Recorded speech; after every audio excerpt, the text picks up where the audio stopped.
Hello, Andy Roo.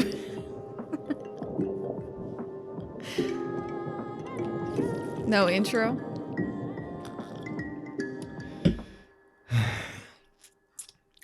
Pause it. This is Pause It For Me. And I'm Hannah. And this is Andrew. And we're here today to talk about Lawrence of Arabia. Yeah. 1962. What do you have to say about that? Not my thing.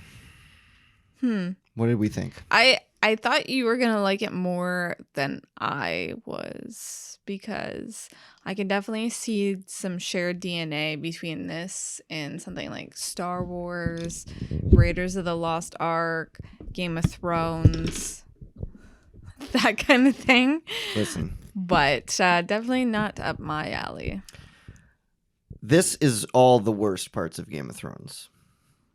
Sitting in rooms and talking strategy, cut with some action. I don't think it's a good movie for a person with ADHD like this guy. No. It's just so long. It's my goodness. It's like a giant burger. Okay. Imagine you have a burger and it's from your favorite burger place and it's delicious. Sounds great. But the burger is like a foot wide. And some parts of it are hot and some parts of it are cold. And you take that first bite and you're like, hey, that's pretty good. Let's go. You get like halfway through and you're like, this is a lot. And like some parts are good and some parts are great. There's flashes of brilliance and moments of beautifulness. But then other parts is like, I totally agree.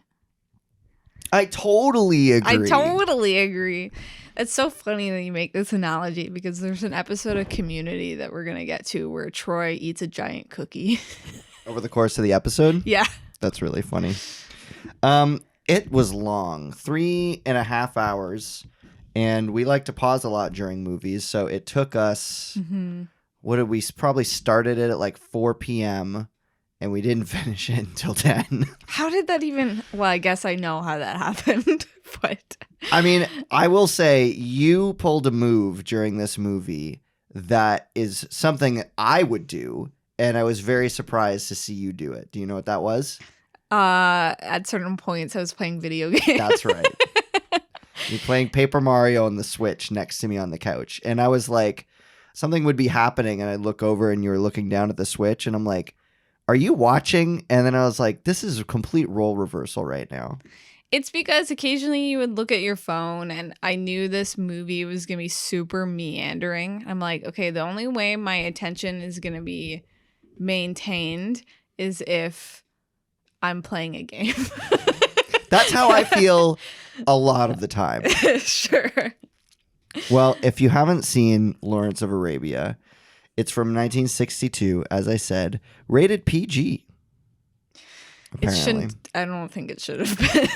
And I actually read the logline at the end of the last episode, but the logline is the story of Thomas Edward Lawrence, the English officer who successfully united and led the diverse, often warring Arab tribes during World War I in order to fight the Turks.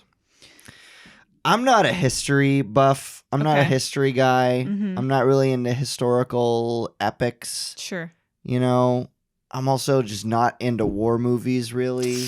Yeah, and it's all about like army stuff, strategies, war, bloodshed. Oof.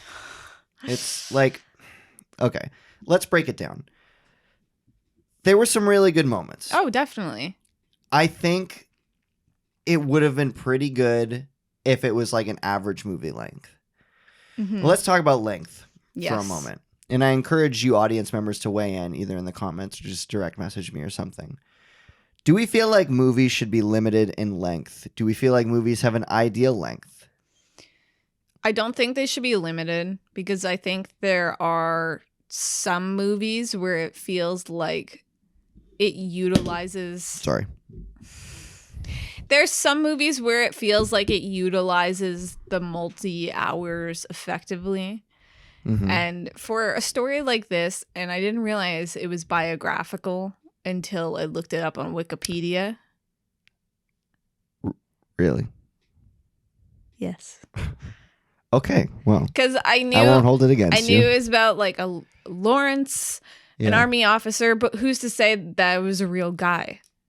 Well, I mean, he was a real guy, but who's to say how much of this was historically accurate? And from what I've read up on that. Yeah. From what I've read, not that much of it appears. It was mixed. Yeah, a lot of the mixed. characters were based on real people.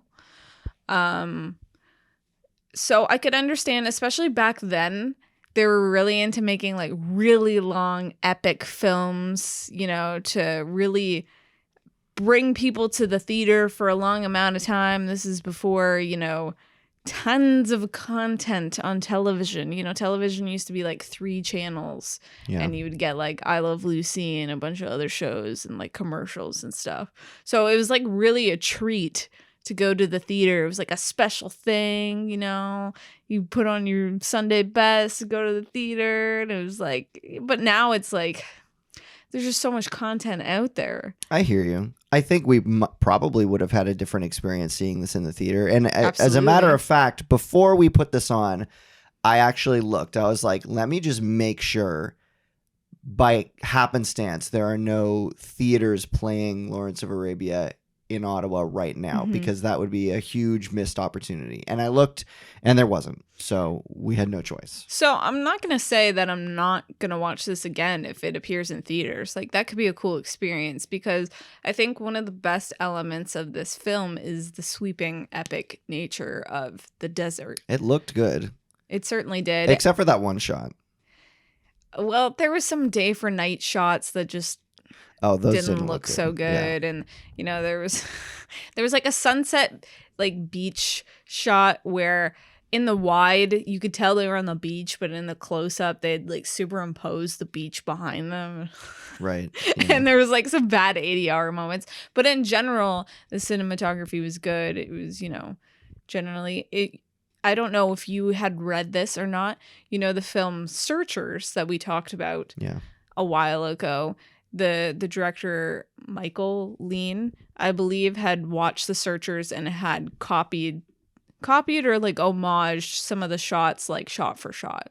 Right. As like a way, because it was The Searchers was another sort of desert searching epic movie. So it makes sense that this director would see that movie that was well received and David Lean. Yeah. And be like, hey, that was great. I want to copy that.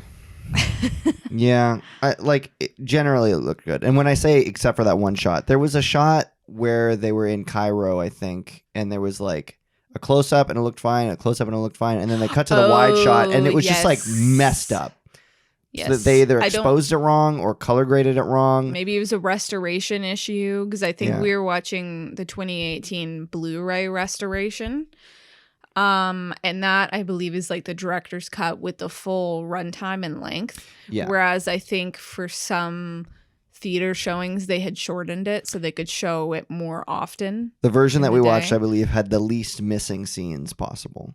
So it was possible that was a restoration error, or you know, just an old print and they didn't have a better version of it. There could be any number of things.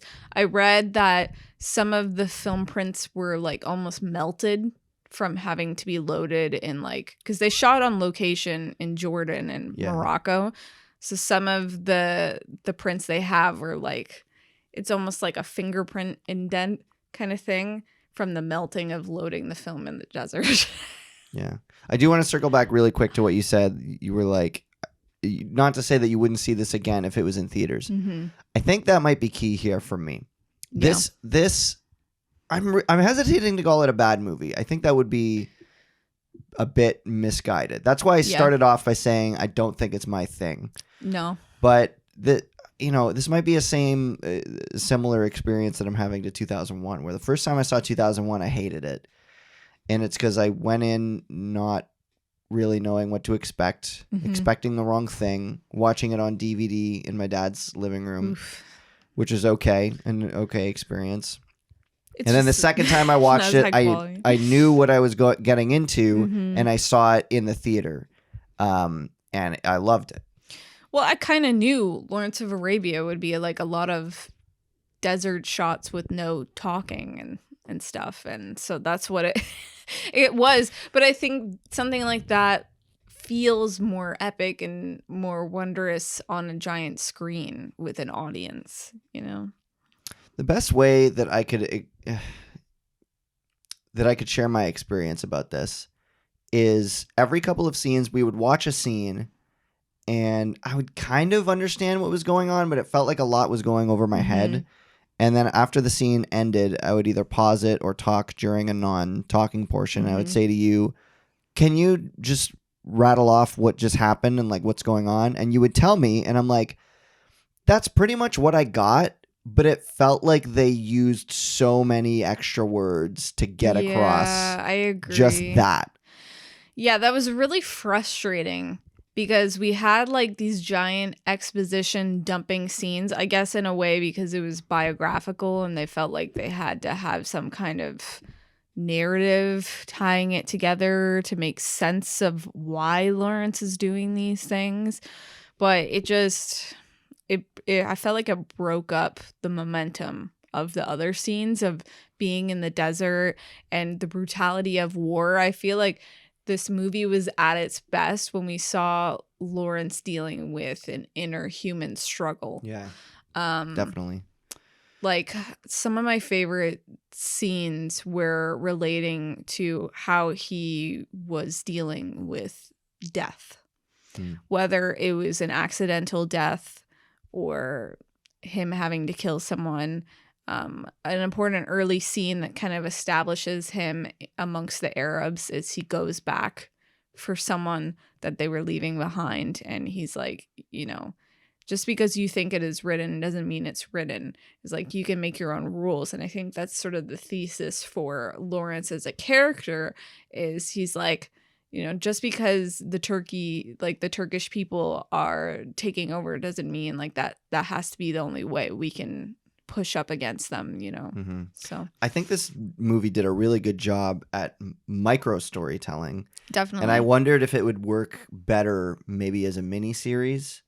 You know, if you divided the film's runtime up into 22-minute episodes, that's 10 episodes of a little Lawrence of Arabia series. And it's like, manageable, you know, if they did it like this is the episode where this happened and this is the episode where that happened. Whereas it's what's the opposite of micro storytelling? Macro storytelling. It's overall storytelling. It felt a bit this way, that way. And it's based on real events. I understand that. The other thing is... But you don't have to, like, there's ways of saying a lot with a little. And I feel like this movie didn't know how to do that. Yeah. Always. I'm more into... And that was one of the problems I had with Game of Thrones. Is, like, I'm more into, like, say what you want to say and just, like, get it out and let's move on. Instead of, like, dancing around it in, you know, fluffy ways. That's not to say Peter O'Toole didn't do a great job of... who's saying he didn't? Telling a lot with his face. Yeah. I think... You know, a lot of the worst scenes were scenes that Peter O'Toole wasn't in, where it was just like officers like talking and stuff. Whereas with Peter O'Toole, you could see a lot of pain and angst on his face, and he conveyed a lot of emotions without having to say anything, which is fantastic. Yeah. Well, this movie to me slowly revealed itself as more of a character piece than a plot-heavy story, I would say. But I feel like it's a character piece, but it's stuck in a plot heavy film. Yeah, though, because it's a biopic.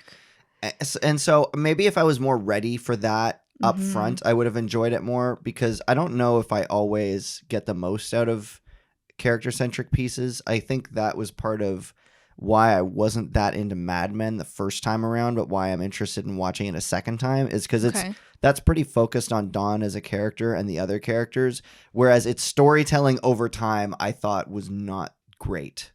Kind of bad, actually, because they did the opposite of plant and payoff in a bunch of instances. They did a bunch of plant and then it was like never seen or heard from again. Some of it had payoff, but it was like such small, like... almost didn't even matter. After a certain point, you just expected that nothing mattered. Yeah. Anyway, we're not talking about Mad Men. I mean, There's a lot I like about Mad Men. I think it's on our mind because we were just talking about the apartment. Yeah. And isn't it so crazy? I think the apartment came out in 1960 and this came out in 62. 62, yeah. And just like the comparisons of the color and like it's in super Panavision. And it was really interesting. I read that they shot it with spherical lenses. I read that too, yeah. And I find that so interesting because when I think of this film, I think of a super like anamorphic type movie. And then we watched it. I was like, this isn't as anamorphic as I thought it would be. I guess, yeah. Even comparing it to like 3 years prior, with Some Like It Hot, like those movies are 3 years apart and they feel like they're about 40 years apart. It was a weird time in cinema because there's the studio system, and then with the rise of color film and being able to do widescreen and epic films and trying to push the boundaries of that, you start to see maybe a rise in more like indie filmmakers, sort of the hippie movement where you see a lot of counterculture, movies like Easy Rider, Bonnie and Clyde, French New Wave are just upon the corner. And so it's like a big turning point time in film where you have movies like Some Like It Hot, where it's like studio singing in the rain, where it's like all rigid one way. And then it's just like a Pandora's box has just opened at this point. Well, I think we've hit our critical moment of success for our lesson through film history here. This was the whole reason why we did this, is to really experience the changes of cinema chronologically from the 1910s into, silent era, to the talkies, to widescreen, to color. Like, we've really finally hit the crest, and now we've hit what I consider to be like much closer to modern levels of filmmaking. I could see a lot of the elements of it are shared DNA of modern cinema. It greatly influenced, and I said this without even confirming it because I could just tell that it influenced people like Steven Spielberg and George Lucas. I read that Steven Spielberg, it's his favorite film of all time, and he watched it 4 times when it came out originally in theaters. It was just like one of those movies where it just causes like a ripple effect that we're seeing for decades afterwards of influence. I would definitely watch it again. As far as what I did like about it, like I said, some of those micro storytelling moments were actually quite excellent, where he goes, not only the scene where he goes back and he saves the guy, but then my favorite scene in the whole movie was when they have the blood feud thing and they decide that this one person killed another person and that thus they have to be killed, and to not break the alliance, Lawrence has to do it. It was so shocking, though. They part, and then they see who it is, and then the way that they film the execution, I love that. Do you remember how they did it? It's like they only stay on the close-up / medium shot of Lawrence, and you see him fire, and you hear the guy rolling around on the ground. You see Lawrence move the gun. He fires again. You hear more rolling on the ground, and then Lawrence fires like 4 times in a row. You never see the reverse shot, but it is so powerful, even without seeing it. Agreed. Like, I don't know if they did that simply because of censorship reasons but just the way that they, like, it's such a contrast to other moments of the film where they feel like they have to spell out every element. Whereas with this, it's like, it's totally conveyed. Like, it's just such a break in character. In the beginning, we see such a strong arc of him where he's like this happy-go-lucky guy. He doesn't really take things like fully seriously. He does this trick with like a flame, I think. The match, yeah. Yeah. And it's like, the trick is in that, like, you have to be okay with it hurting. And I think that really says a lot for his character arc moving forward, that he can take a lot of pain. But apparently he was a masochist. Yeah, I read about that. That was kind of crazy. But I guess it makes sense. Like, if you're going to go into a situation like that, you have to be able to take a lot of pain and hurt. But like up to that point, you know, he's saving people. He's trying to be this good guy, this good leader. He's, you know, kind of whimsical. You see him, he gets like his robes for the first time and he's kind of like, woo, like a cape. And then I think that scene was improvised. It was cute though. And he kind of does that scene a little bit later. And when he goes into town dressed in like ordinary garb, he like goes through a puddle and he's like, whoa, I'm dirty now. So that was really funny. But like seeing that, and then, you know, minutes later he has to kill someone that he saved. It's just such a huge turning point for his character that he's like, this is what I have to do. I have to be this brutal person. I have to be ruthless. This is what I have to do. And then later on you find out he's like, I enjoyed it. Which is insane. Yeah. That was when it dawned on me that it was a heavy character piece, was because there were so many conflicting aspects to his character that seemed to flip-flop over the course of the movie, especially when he was like, I want to go home, I don't want to go back. We want you to go back. Okay, I'll go back. Here's what I'm gonna do. Yeah, it was kind of weird. Like, I feel like I could see in some ways why he wants to go back, because, you know, there's some prestige with it. He wants to help out the Arabs. He wants to free those people. But in other ways, it's like, why?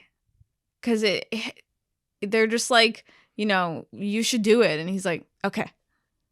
And it's like, we don't really see a natural turning point in his character. It's just like a flip is switched almost. It's weird. Well, again, that's kind of why I want to watch it again. You know, as long as it was. And even though I didn't enjoy it that much, I think it does warrant a rewatching.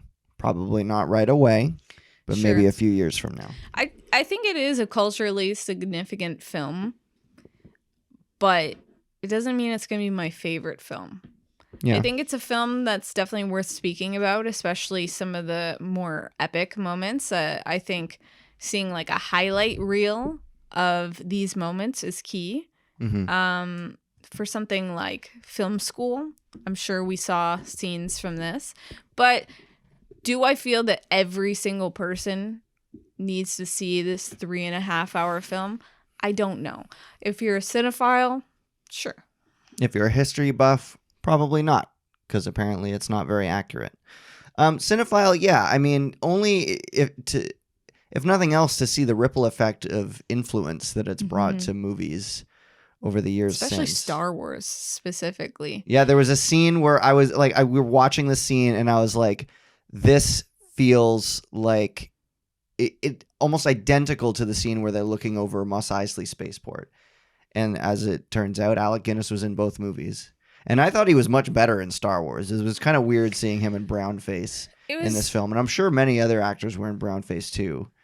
Which was very weird, and it was strange because I looked at Alec Guinness's Wikipedia page and I looked at the Wikipedia page for Lawrence of Arabia, and no one has no said one's anything. Making a stink about it. Yeah, I guess, you know, place and time. Well, like, why is it okay sometimes and not okay other times, you know? Because like, Lawrence of Arabia is considered a classic, so we allow it. Why? I don't know why. It's ridiculous. I agree. We'll pull episodes of Community and Scrubs for having a blue face. Yeah, for having blackface, you know, like, sure. Yeah, you know, let's maybe not have that out there. But Lawrence of Arabia, one of the greatest films of all time. Yeah, I don't know. I don't get it. I understand at the time they thought it was okay for some reason. So Alec Guinness is like, okay, I guess this is okay. But like, I find it strange in retrospect that no one's mentioning it, you know? Once again, audience members, feel free to weigh in on your thoughts on whether or not, like, across the board, we should like, I don't know, like, because I also don't want revisionist history, you know, and we don't want to just like pretend that it never happened, but there's a certain level. It is a complicated topic of censorship. I think what I've said before is sometimes like you would see maybe like Looney Tunes cartoons that are very outdated in a lot of ways, and they'll be like, this is a product of its time and a lot of things are not culturally okay now, and we're just showing it as it is. And I think that's something that they could be doing with a lot of films. I think for something like The Jazz Singer, it's not good anyways, and I feel like it's not doing anything to add to the conversation of what it's saying. So it's like maybe okay that it's not widely distributed anymore. But I think for a lot of things, there's a lot more nuance to it. And, there's a discussion to be had for it being around, just not taken away completely. That doesn't mean we have to be okay with every representation that has come before, but I think going forward, we need to be better about authentic representation because we know better now. Yeah. Well, as it turns out, I have a few pieces of trivia to read, and one of them has to do with how Arab countries felt about this movie. Yeah, I'm interested because I had read that the country of Jordan was trying to be really supportive and having them film there. So I wonder in retrospect how they feel about it. So here's what this says. This movie was banned in many Arab countries as they felt Arab historical figures and the Arab peoples, it says peoples, were misrepresented. Omar Sharif arranged a viewing with President Gamal Abdel Nasser of Egypt to show him that there was nothing wrong with the way they were portrayed. Nasser loved the movie and allowed it to be released in Egypt, where it went on to become a monster hit. Interesting. I could see both sides of it. I think in some instances they can kind of make the people seem savage, unfortunately. But I felt like they were self-aware of it, though, that was one of the stereotypical they were depictions. Like, you can put in your trousers and you can get away from here because we're just savage people. Yeah. But, actions speak louder than words. But we're also only seeing these soldiers, these people in revolt that are taking over, that are actively in war. We're not seeing the ordinary people. So, of course, it's going to seem a lot more brutal. I do like that we see Lawrence struggling, like riding the line between wanting to be with Arabic people and feeling aligned with them and becoming such a part of like their culture and their lives, eating the food, dressing like them, and him feeling an allegiance to the British Army. And then we have that scene where he is beaten, and then afterwards he talks to his friend and he's like, I have like white skin, I'm not Arabic, even if I feel like I am, I'm not. And that changes the course of things, and I have to consider that. It's a lot to think about. Yeah. Again, that's why I want to rewatch it. And I also think I seem to remember there was a section on Wikipedia for Gone with the Wind. There was a section that was like looking at Gone with the Wind from a more modern lens, and how we kind of feel differently about it today. I think there should be a section. I think it's worth having a section like that for Lawrence of Arabia, not necessarily to say like, oh, it's controversial, but just what the modern discourse about this movie is. Because I would love to know what other people think. Yeah, I think there's maybe a little bit of a lingering xenophobia. Still, I think, things are getting better, especially maybe in places in Canada where, there's a lot more Arabic people around. So we have that influence and we can have a more real understanding of what that looks like. But I think, just looking back, 20 years ago, is people had a certain depiction thinking that all Arab people were a certain way, maybe in line with how this was, like that it was that they were a people to be scared of, and that doesn't really speak for, there's just so much nuance to it. So I think it would be really interesting to see it from fresh eyes. Some more pieces of trivia, this time on the more technical side. To film Omar Sharif's entrance through a mirage, Freddie Young used a special 482 millimeter lens from Panavision. Panavision still has this lens, and it is known among cinematographers as the David Lean lens. It was created specifically for this shot and has not been used since. That's a wasted opportunity. I feel like you gotta bust that lens out.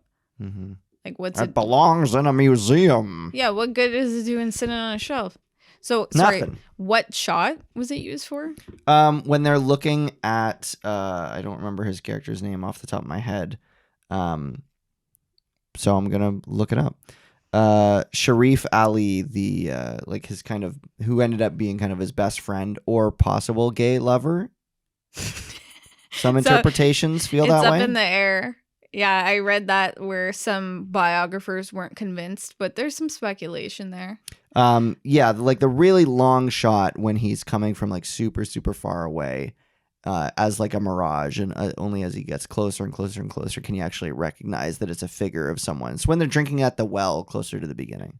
When they first meet. Yeah. For the first time. Yeah. That's so interesting. I feel like, why not? Why not use it? Yeah. As well, this movie took longer to make than it did for the real T.E. Lawrence to go from lieutenant to colonel and to see the desert tribes united and thus tip the balance in the Allies' favor against the Turks in World War I. That is wild when that happens. Like, MASH lasted longer than the actual war that they were depicting. Yeah, that's also weird. But I guess it makes sense. Films can take a long time, especially something like this. It's pretty intense. And back then, film equipment wasn't as portable. Like, we were making fun of like day for night scenes, but like, did they have portable lights back then? I don't know. To bring a light into the desert, there's nowhere to plug it in. They would have had generators, I'm sure. Oh, well, most likely. I guess so. But still, that's heavy. Yeah. And as a matter of fact, because it took so long to make, they were actually cutting together different like scenes with reshoots. During an appearance on The Tonight Show starring Johnny Carson in the 1970s, Peter O'Toole was describing just how long the movie took to make. He referred to the scene where T.E. Lawrence and Edmund Allenby, after their meeting, continue talking while walking down a staircase. According to O'Toole, part of the scene had to be reshot much later. Quote, "So in the final print, when I get to the bottom of the stairs, I'm a year older than I was when I started walking down them." That is fascinating. I didn't notice. That must be super trippy. Yeah. To just be like, this is a progression of multiple years of my life on screen. Mm-hmm. I didn't notice either. I found it really interesting when the character was like, I'm 27. And they're like, you look older. It's like, he does look older because we're 27. I don't know. But people from that decade or like that era, they don't look like people do now, like the Beatles were in their 20s. During the Let It Be era, but they look super old. Yeah. I mean, compare the Golden Girls when their show started in their 60s to the Sex and the City ladies around the same age. And then just like that, they look like they're in completely different categories. Yeah. I mean, yeah. Just it shows like how modern times. Exactly. Like, how, yeah. Like it affects how people look. Back then, everyone was like, you got to get some sun, don't wear sunscreen, and don't let's smoke cigarettes and drink every day at noon. Yeah. I think we've learned a little bit better. But and then final piece of trivia, this movie missed out on an 11th Oscar nomination for best costume design because someone forgot to submit Phyllis Dalton's name for consideration. Boo. Oops. I like the oops. I'm funny. It's funny. It's also, I read that it was the longest Best Picture film because it was technically a little bit longer than Gone with the Wind. Yeah, that doesn't surprise me. I think this movie is good and worth a watch and should be part of film history. Worth a watch if you're into this kind of thing. Good, not great.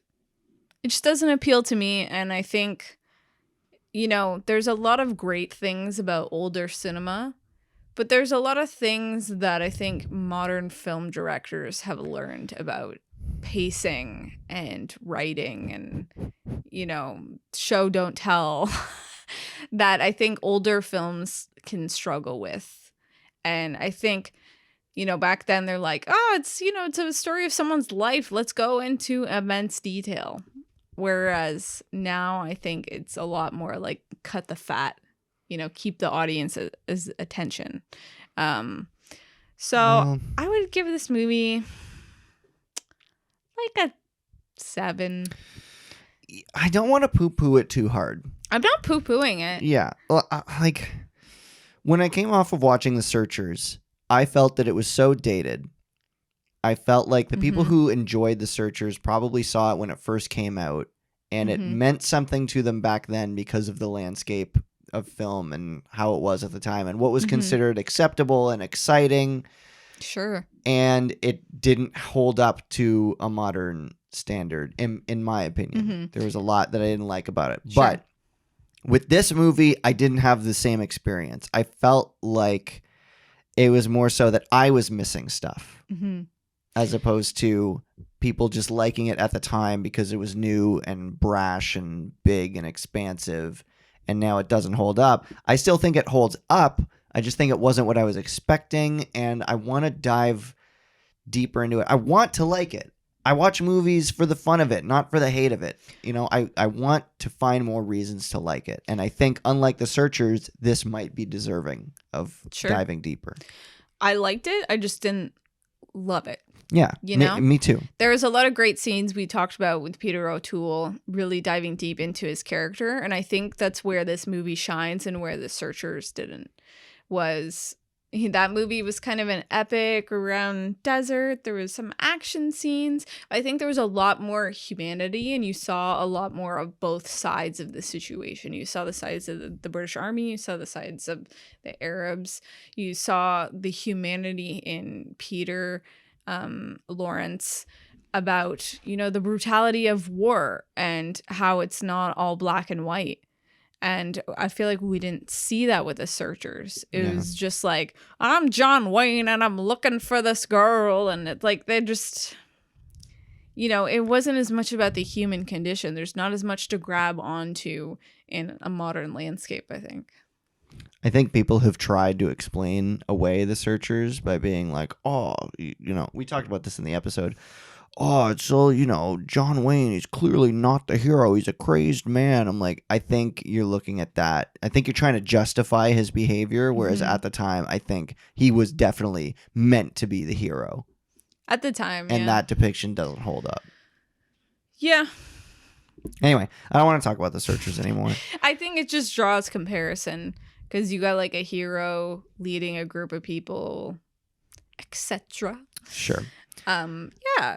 There's a lot of culturally film culturally significant moments in this. A lot of shared DNA, and I think it's important. I would give Lawrence of Arabia a 6 out of 10 with a window of opportunity for improvement on a second watch. Yeah, let's be honest. There were some parts that were boring, but there were some parts that were quite good.